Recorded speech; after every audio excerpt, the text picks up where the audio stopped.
ดีครับขออนุญาตต้อนรับนะครับเข้าสู่ National Director Conference อีกครั้งนะครับวันนี้เนี่ยเราจะมาพูดถึงหัวข้อที่สำคัญมากๆเลยนะครับเป็นเรื่องที่จับต้องยากแต่มันอยู่ในทุกอนูของการทำงานนะครับแต่ว่าวันนี้เนี่ยด้วยความที่ว่าผมมีคุณลิงก์เข้ามานะครับซึ่งเราก็เลยตกลงกันก่อนว่าถ้าอย่างนั้นเราจะพูดเป็นภาษาอังกฤษนะครับขออนุญาตเปลี่ยนเป็นภาษาอังกฤษก็แล้วกันนะครับ Hi ladies and gentlemen, so today we will be talking about purpose and vision, leading purpose and vision in crisis, and it's our great pleasure to have Dr. Link, Dr. Harald Link, the chairman of B.Grimm Power, to be with us. And สวัสดีครับคุณลิงครับสวัสดีครับ Hi, how are you? I'm fine, thank you very much. I hope you too. Yes. Happy and fit. Yes, apart from working from home, which seems to be a new normal, yes, we are all doing great. Thank you. So today we are going to be talking about things that I know personally that is close to your heart and also close to your business. And also the topic about purpose has been mentioned a lot lately in the past 5 years. 20 years ago, 30 years ago, what is that? So before we talk about corporate purpose in deep dive and the role of board of directors with that, I would like to ask you, if someone asks you what is corporate purpose and what is corporate vision, are they different? Are they the same? How are they related? How would you explain to them?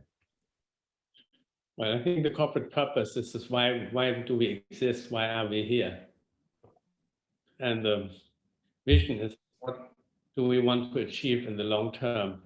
So vision must be something that is really difficult to get to and something which is a really high stretched target. And then, in our definition, the mission is the strategies to achieve the vision or the way to get there. And then so that we can easily and put into goals and strategies that are more concrete. And I think the mankind, everybody wants to know why are we here? And then if you know why you're doing what you're doing, which is maybe a little bit beyond the mundane, then I think we can get up in the morning and know that we have something to look forward to achieve, to do, to work on. But sometimes we, even myself, I couldn't figure out why why I had to go to work many years ago. Right now, I kind of figured it out. And it took some crisis in order to kind of for someone or the organization to revisit that why. It could be health crisis. It could be, someone that you love passed away, or it could be career crisis. And we are talking about leading purpose and vision in crisis. So maybe how would you link purpose and vision with crisis? So purpose is something larger than crisis. So that's the reason why we're here. And in our lifetime, we have to overcome many crises. What you find out and what you see all over the world is we are kind of crisis oriented. And from what I understand from the psychiatrist who's of mindfulness in organization seminars, he said that our main thoughts default thoughts are more negative than positive. So if somebody did something good for you 10 times and bad for you 1 time, the thing you tend to remember more is the bad part. no matter how well we are, and no matter how great our life is, people always seem to have one problem or the other. And so happiness actually comes from inside. And so purpose gives us a task to increase happiness, because then we know why we're doing what we are doing, and then we feel fulfilled, and that is part of happiness.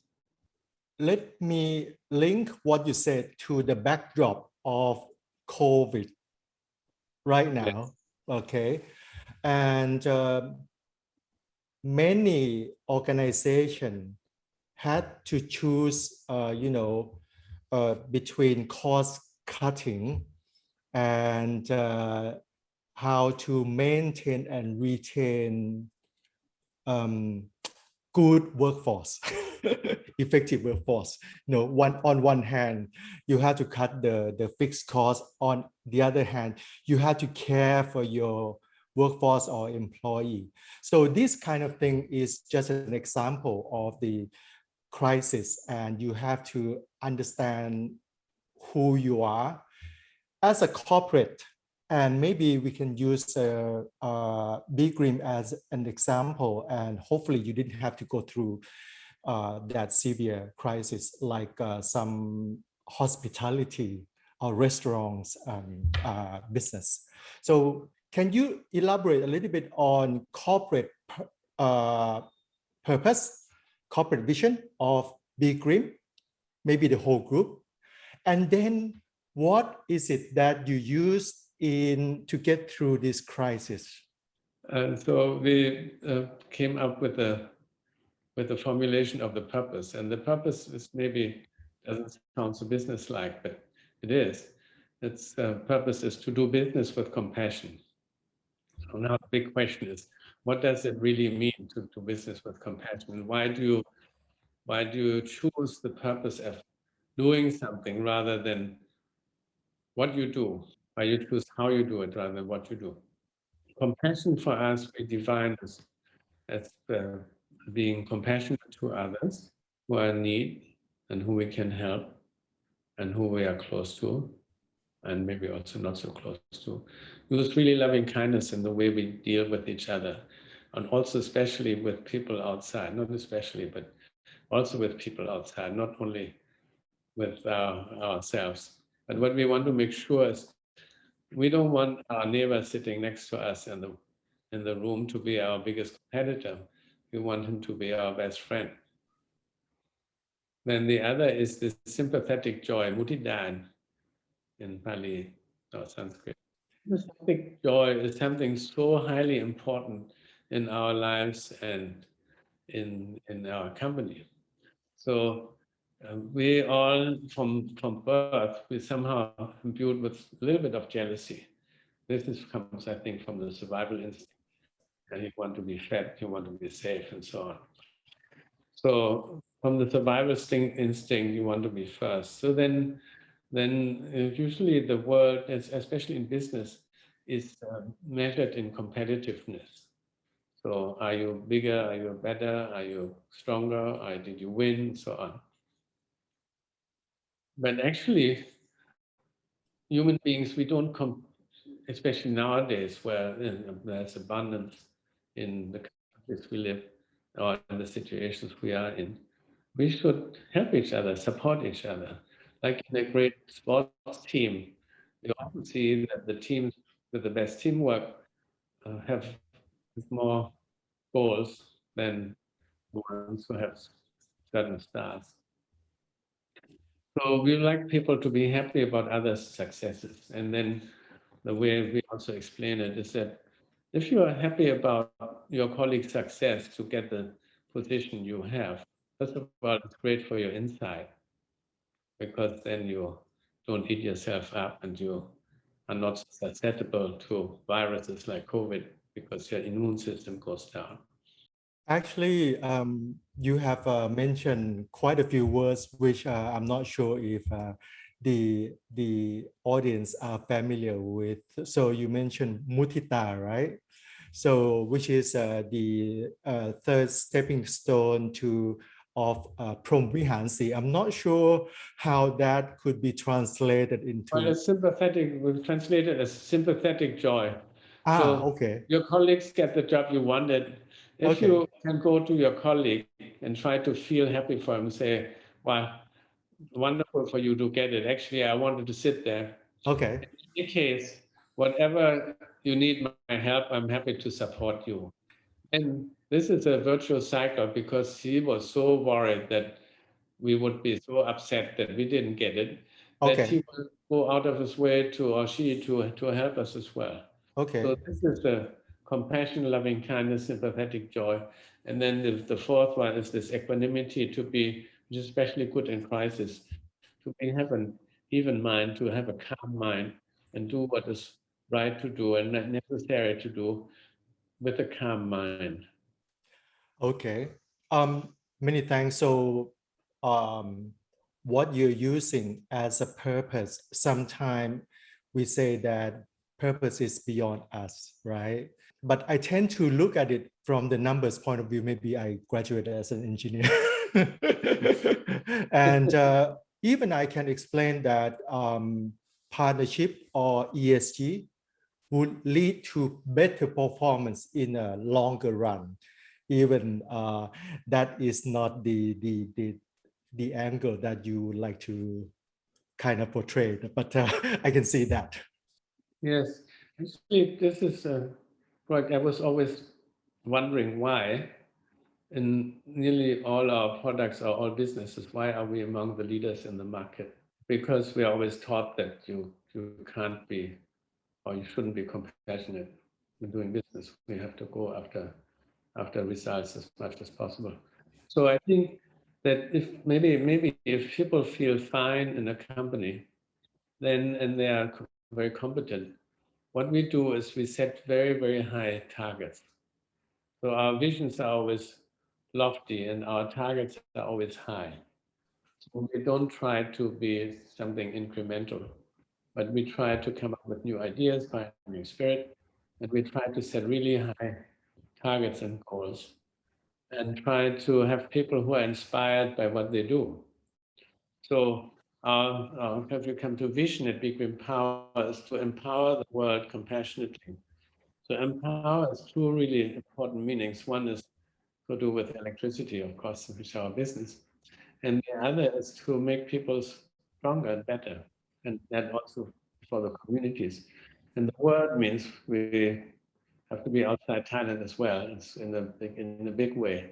So I in the last year I talk about that a lot because this vision was established and created by ourselves, by our people. It was not the if you call it the slogan, the line came from the people who run our power plants.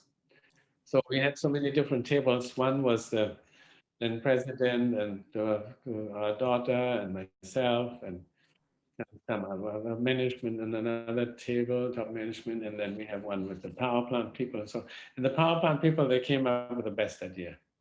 And it was so good that we all stunned and thought, yeah, that is it. This is exactly what we want to do. What does the board of directors, how do they approach purpose? I mean, I can imagine all the board meetings, not B.Grimm, but a typical one. They rarely talk about purpose. They just talk about numbers. And they talk about strategy. They talk about risk. They talk about competitor. They talk about disruption. But purpose, how do you embrace purpose into the boardroom discussion? Actually, it's through our vision. So our vision and our purpose are very closely aligned. Yeah. So the purpose is to do business with compassion, and the business is to empower the world compassionately. So the purpose is part of is incorporated in the vision. Okay. If we want to empower the world compassionately, it means we do it in a compassionate way. So this is the purpose. And so we have to talk about how we're going to do that. How do we get the right mindset of the people? How do we do that? So by by having mindfulness in organization in every company and enabling everybody to do that, then that helps you to be more compassionate, because we also go into how do you do mindfulness in meeting, how do you mean mindfulness in your work. And every board meeting we start with 5 minutes of meditation and mindfulness. Okay. So we come already into that spirit. Can you help me and the audience understand more about the vision? Okay, we can, for example, vision of B.Grimm power. Yes. Okay, so you saying that the vision is what the board is focusing on, and that vision and purpose are closely aligned. So yes, what is the vision of B.Grimm power, and how does it link to purpose, and how does that vision help the board govern the management effectively? So our vision is to empower the world compassionately. So empower has two parts. One is the social aspect, and one is the work aspect. So the work aspect is to deliver electricity.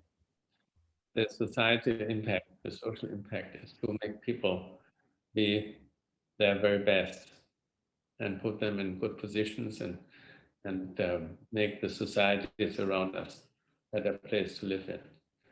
World means that we have to really go out to the world. So now we're working on the projects in 5 countries, and we will probably by the end of the year might be already 10. And we're working on projects in 2 different additional continents. So we are on the way to go worldwide. And compassionately, it's the way we do. So our values have to be lived, and in all our KPIs and our evaluation, we always have the part: are you living positivity? Are you living professionalism? Are you living partnership? Are you living binary spirit? And of course, we have the overarching targets of a company, which are one is present oriented, the other future oriented.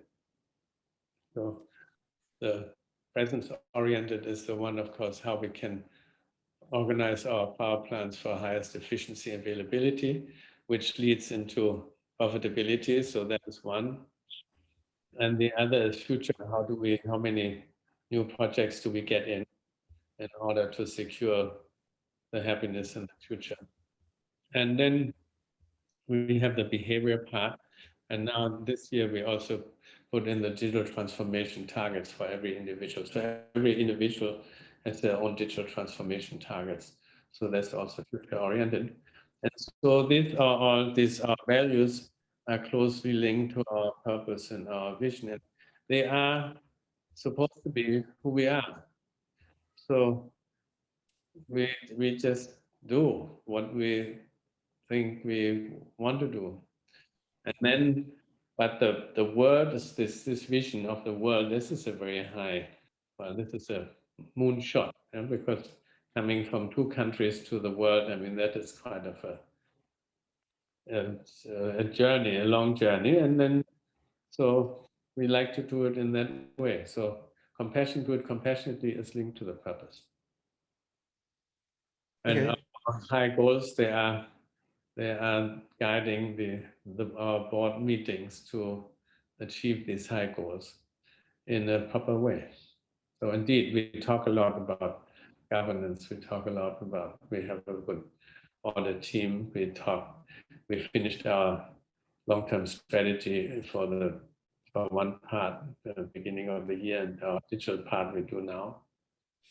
So the board is very involved in parts as well. So I'm the chairman of the board, so the board has to be involved. So it seems like because the vision, which is you said empower the world compassionately. I like that. It's like there is a shift of the board discussion from form to substance more. For from number into impact. Yes. From into how efficiency or the new project are achieved more than what number it is achieved. Well, in the board meeting, we have both. So, because as a board, you are the representatives of the shareholders. So you wanted to go to communities and also to your shareholders. So the figures are always there. So we update the board regularly about our targets and how close we are and what is the gap to, if any, to achieve the target. Mm-hmm. And our business is quite long-term oriented. So what the projects or the sales we haven't got in by the beginning of the year, you won't see the revenue. So you need to come from mergers and acquisition, yes, and then it comes from good cost management. But what we're doing after the beginning of the year is work for the following years. Yeah, and also if I get it right, the mindset of impact-oriented more than number-oriented get the business to look at things in a longer term, not year on year. Yeah. So yeah. Yeah, it's true. So from where a few years ago, personally, I concentrated my mind on B.Grimm 150. Now we have 3 lovely grandchildren. So we're now more looking at B.Grimm 200. So, and 250. No, 200. From and 250. Yes. 250. Well, that is our grandchildren have to think about that. Well, it's your daughter who raised a great question about who we are, what we stand for. Yes. So I have no doubt. So, how does the board appraise, assess the performance of the management, given that you use the vision, which is to empower the world compassionately? So how can that be cascaded down to the way you remunerate the management, the way you the succession plan of the CEO, the culture of the organization? And I believe that those has to go hand in hand with the purpose. Yes. So we would like the purpose or the inspiration and the strength of anybody who comes to work for us be in line with who we think we are and who we want to be. So we in many of the interviews I have, people refer to that part. They like this part about B.Grimm and they think they feel attracted to part of doing business with compassion, and then we have a very strong social engagement since 143 years. For our management, same as everybody, have these targets for the current, for the future, for the behavior, and for their willingness and ability to embrace the digital transformation. So I very much like a book that is called Positive Leadership. So in that one, it's more than twice a year sit together about performance. It is a kind of regular, daily, weekly, monthly. So you have to talk about values and vision all the time. And this has to be the constant topic. And the evaluation and the positive or negative feedback has to be also continuously. And then the talks from time to time, they can then focus more on development. So how can you become the best you can be? And what do you think you are lacking? What you want yourself to change, to improve or learn more? and then what does the manager would like you to look at. And so this can become really positive talks in which everybody wins and everybody comes out with a positive feeling and an agreement. So this is the spirit in which we like to have that. And this is also the same spirit in which we as the board members talk to the management. And I think this is how we like to keep it. Important is really to have very lofty goals. I think if you only have the mantra of doing business with compassion and you have very low goals, then I think it would create the opportunity for people to relax and just be happy. Yeah. But we still have to feed our families, and money doesn't come by easily. So we have to strive. So I think it has to go together. And so we like to be together with energized people who are energized by our vision, by our mission, by our purpose, and by our goals, and want to achieve them and are happy to help each other to achieve them. So we need this really great team spirit in the company. And what is really, really important at B.Grimm Power and also in other B.Grimm companies, that we are really cross-functional cooperative. We have a clear organizational structure, but we also have kind of explanatory roles or pictures so that people know how they are asked to cooperate. So we have, mostly people are active with many different organizations inside the company because of the nature of our business. And so we really, really need a very cooperative environment to excel in what we do. And so by chance, these two things come together very well.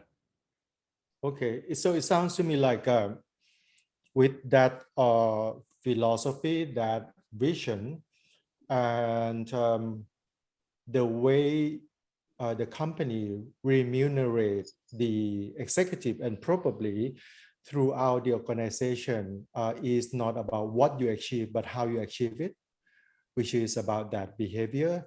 And which means that when you are serious about behavior, you don't say, oh, it's July, so it's time to talk again about the development plan or about the numbers, but it's more on the regular basis because it's more about coaching and mentoring.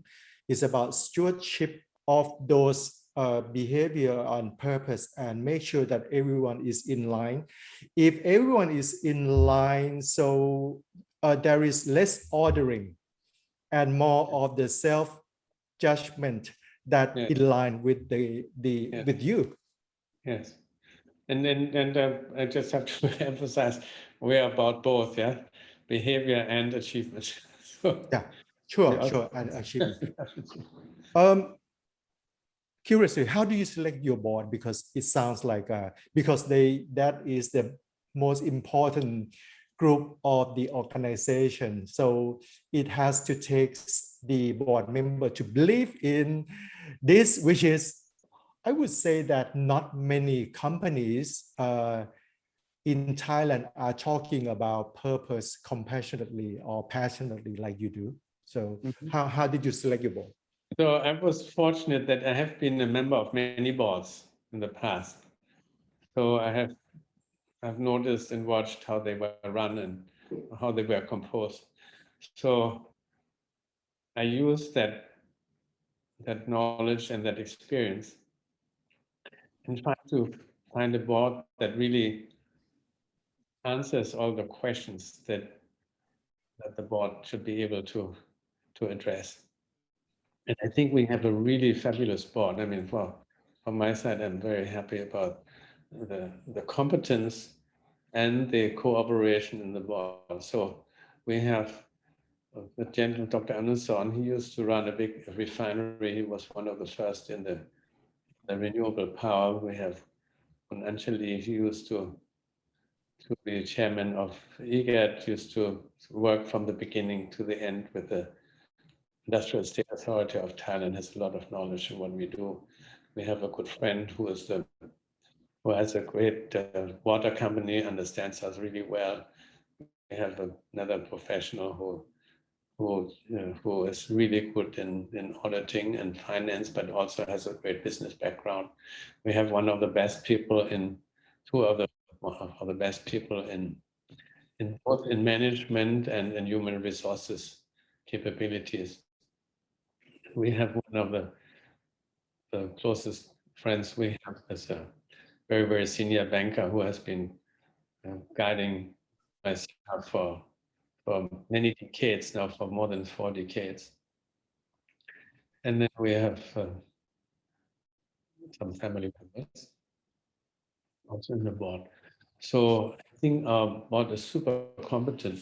And then we have 3 advisors who used to be at the top in their profession. So one used to be the head of the armed forces, one used to be the chairman of the Supreme Court, one used to be the highest bureaucrat and was in charge of the personnel development in the government.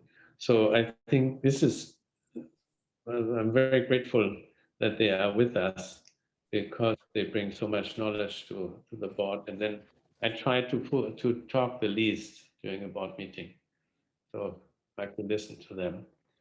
Well, with good conclusions. Let me go to another question, which is about this topic of today, which is purpose and vision in crisis. So I don't mean just crisis of virus. And in the past, there has been so many crises. It could be political crisis. It could be disruption crisis.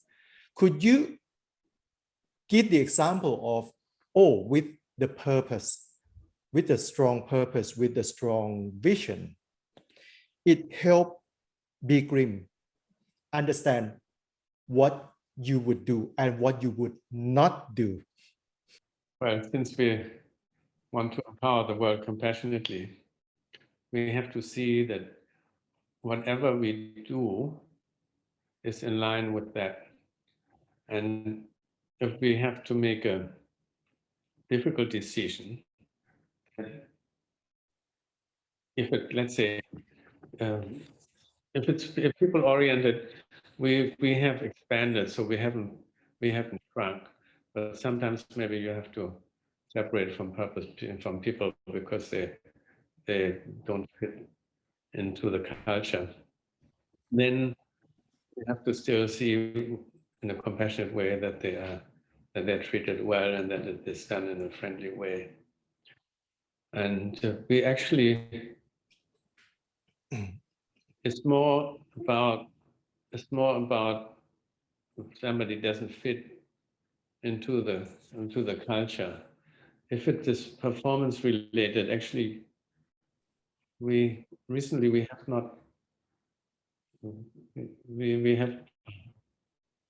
not really kind of, you don't perform and now you're out, but we look at it for a long time before we say that and try to find a lot of ways to improve and give people lots of chances. So we have to try to be really compassionate, but I think what is more important is not on an individual basis, but on the company-wide basis. How are you relating with each other and how are you relating to the outside? And there, I think the many partnerships we have, I think they are a testament to people like to be related to the way we do things. And I think what is really important, what we also found out in the 𝐃𝐤𝐵𝐿 crisis, 1997 and 98. So those we were partnering with at that time, they were all going out to help us. So these were all the foreign partners and also the local partners. Everybody was there to help. And everybody in the company was there to help. It's quite interesting, I find, in a crisis in Thailand that everybody comes together to support. So in no crisis did anybody ever said, I had enough, I leave. But if they had this intention to leave, they said, not yet. I hang around and I help. So I think the Thai people are wonderful in a crisis. They really support the organization. So, and maybe it's just how you, and maybe that's an echo of how we work, or how my uncle and my father used to work, how my grandfather used to work. I think I just took over and tried to keep what they had. It's kind of, as you said before, stewardship, to pass on the firm in a better position as it was, and to cherish what we had, and to keep the culture going, and their social engagement, and be kind of a prolongation of what they have done in the past, to thus bringing in some new aspects. Okay, yeah. So the earlier part of your talk was even how to let people go compassionately, and as I heard you, it took some time, and you had to kind of engage them and get to understand how this organization work and the culture of this organization, and if their behavior are different from your expectation. Is that right? Yes. So if somebody really works contrary to our culture, then they might be very competent, but they may be then better competent somewhere else, because I'm sure their organization that might fit their mindset. But for us, especially as I said, it's so difficult to really be compassionate all around all the time. So we need to have people who want to live it. I mean, there must be the desire to live that. So if that desire is missing, then that's not good for the company. Let's talk about, okay, so we mentioned that crisis, in terms of crisis, yes, you can also exercise compassion in crisis, because actually you do it not because of the personal motivation, but it's about the way you stewardship the organization and the culture in the way the purpose is leading you, right? Yes. Maybe may I add to that part? We have many different companies and many different organizations. So of course, during this part of the crisis, many maybe were not needed, like now. And so we try to not only two things. One is to keep everybody, and we did expand quite a bit. So instead of shrinking ourselves into crisis, we try to expand out of the crisis, and so get everybody engaged. It's more hard work and it's more tiring, but this way is more engaging for everybody. So they see that, okay, we try to do that. Anyway, everybody is suffering in the moment, either of fear or because their friends are out of job, or their family or so. So we have to try to have this positive outlook and get more business and hire more people. I look forward to your celebration 200 years. You are cordially invited. Thank you very much. But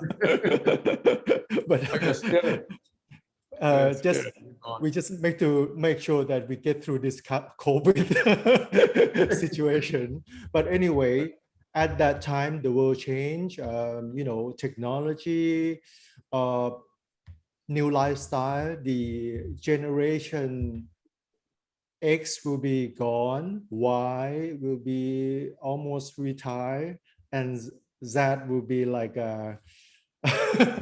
maybe 40 at the time, or 50 at the time.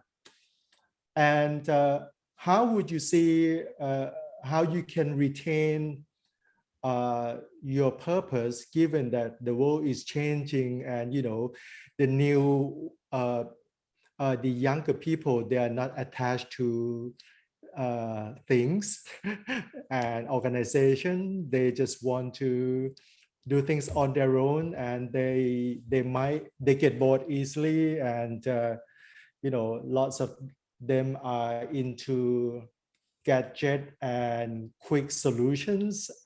How would you use your purpose to cope with that? As people say, love is a universal language. I think everybody likes to be together with people who are positive and friendly with them. And so this kindness is, I think, very important. And I think this is universal and will never die. So that's one part of it. And then competent people always like to have a challenge and like to work together with like-minded people of different types. So we try to create atmosphere like that and give opportunity like that. And we have a lot of challenging things to do. Just one simple example is we always bought gas through the pipeline. It was very simple for us. And now we ask for a shipper's license, so to import a natural gas by ourselves. That is, and be in the gas business, something completely new. So everybody very excited. And then we have a digital transformation group. So we just, while looking for somebody to head the digital transformation specially, we don't wait. So we put a former engineering professor who's working with us, a young lady, in charge of putting together a group of people to work on different digital transformation projects, which are not already part of the organization. Like we do a lot of things in our power plants and in our finance and accounting plants. And so she got 12 people, and then we asked her to make a presentation to our town hall meeting. And she presented with everybody, all the 12 presented, and then asked other people to join. And within a few days, there were 58. So I think we can keep people engaged and keep them going. And I think we always have to remember this. It's just a new world. It's a digital disruption. But we have been in a disruptive world for, I don't know, forever. It's just now that the time has sped up. But we have also sped up. So our mindset is always going along with the time. So in the can you imagine what happened for somebody born in 1900 and died in 1980? What kind of life did they have? World wars and famine and depression and oil shock and I don't know what kind of AIDS suddenly coming up. I mean, how scary was that be? Yeah. So I think COVID is really, really minor compared to these other disruptions that happened before. And this digital disruption actually is something positive. And I think maybe some people find the word so cool, disruption. But disruption is actually not a very friendly word. So actually, we'd rather look at how to improve society by using digital means and methods, rather than to disrupt somebody else's business so that he dies and we live. So I think we like to look at this digital transformation in a way that it enables us to work better, work more, have more opportunities, and bring more benefit to society. I think that's the way. And I think I find that many people find that engaging and they still stay, and then maybe one or the other want to leave. But in principle, they like to be here so far. Okay. And it sounds to me like they like to be here by choice. Yeah, I hope so. Mr. Ling, last question. How would the board assess the success of their own performance, given that the purpose and the vision is, about this compassion? So how do you, as a chairman, have a conversation with the board on how are we doing with our performance? Well, we didn't. So I didn't have that conversation. I think it's a very good point. So maybe I should bring that up and say, let's make that a 2 or 3 hour discussion. Is how do we actually live our purpose? How does the board see it? How is the board engaged and involved? And what they would like to see more, what they want to understand better, and how they can contribute more.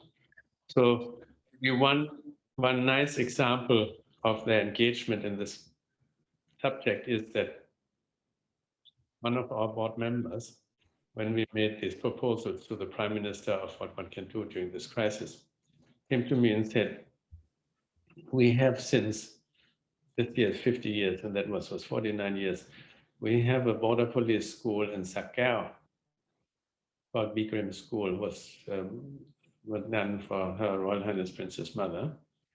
And so the village is also called B.Grimm, and the temple next door is also called B.Grimm.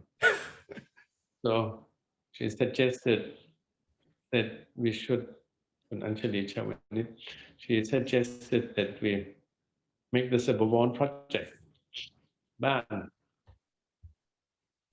Wat, Rongrian, and so improve the society there a lot. And so now we have many projects going on there, and we try to make it a model area and enable young people to be able to stay there and don't have to go to Bangkok to work, but can have a life but there, have the farmers have the best possible livelihood, have access to everything that they need. And so we have been supporting this area since the last 50 years, but we now go out and make it a more concise, wider-ranging project to make a model society there.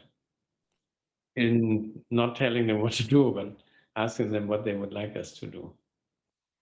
And increase and really empower them. So our emphasis is both on empowering them the way they like us to empower them, and then of course to create some more facilities and to improve the school into becoming a model school.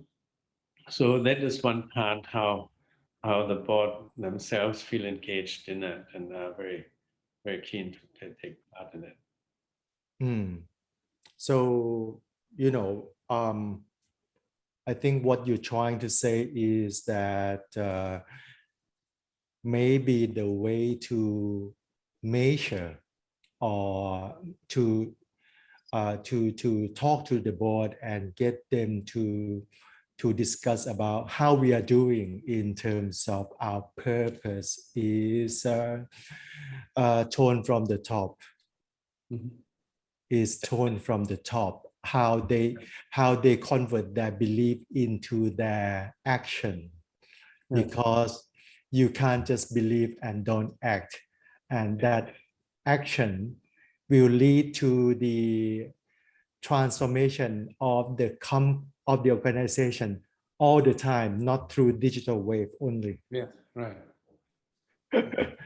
Let me ask you, if you still have a little bit of time, how do you, as one of your company is listed, which is B.Grimm Power, right?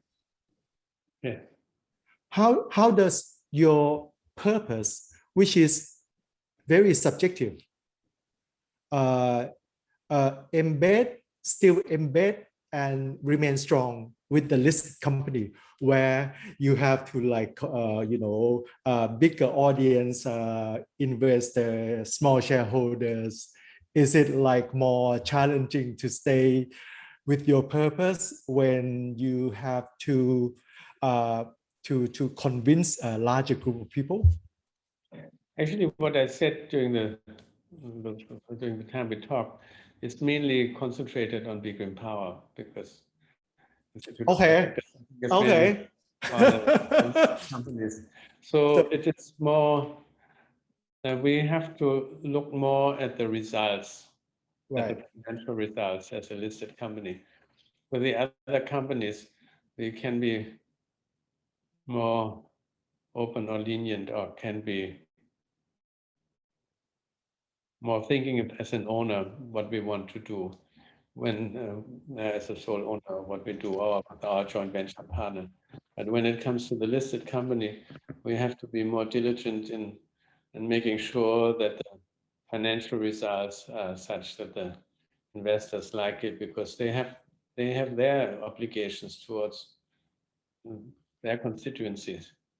So we want to be good to them. Whilst in the other B.Grimm companies, we can just look at our customers, and then as long as our results are kind of satisfactory, then we just emphasize on that. And then we don't look so much at the financial results, but we also look at that because, very simply, I think in business, the figures also show your proficiency.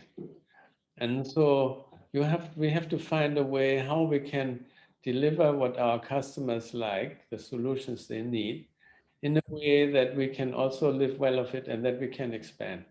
Because the people in our company, of course, they want to have the possibility to grow.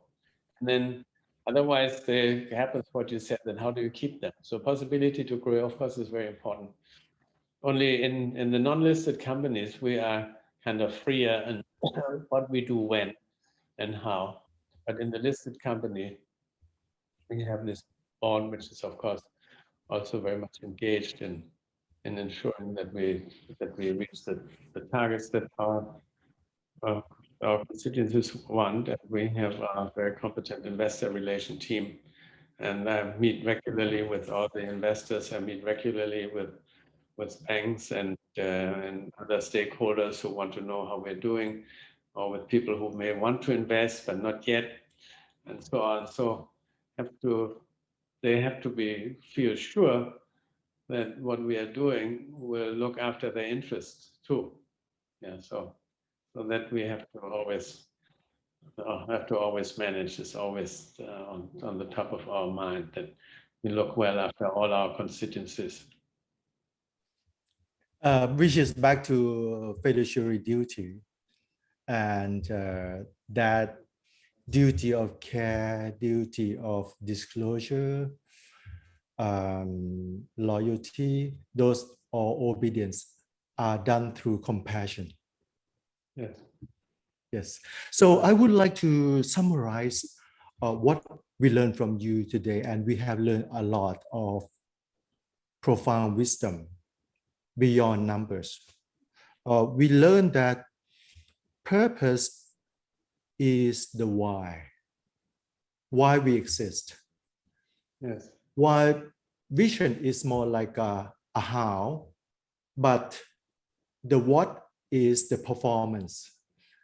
Outside looking at in your company might see the what, but your what has been derived by those why for so many years and many years to go. Mm-hmm. And those why is about compassion. Okay. Those why has transformed into the how, which is collaboration more than competition. Mm-hmm. Partnership will lead to better performance for the partnership. It's a win-win. Mm-hmm. Okay, and leads into operational efficiency, as you mentioned about Siemens and B.Grimm.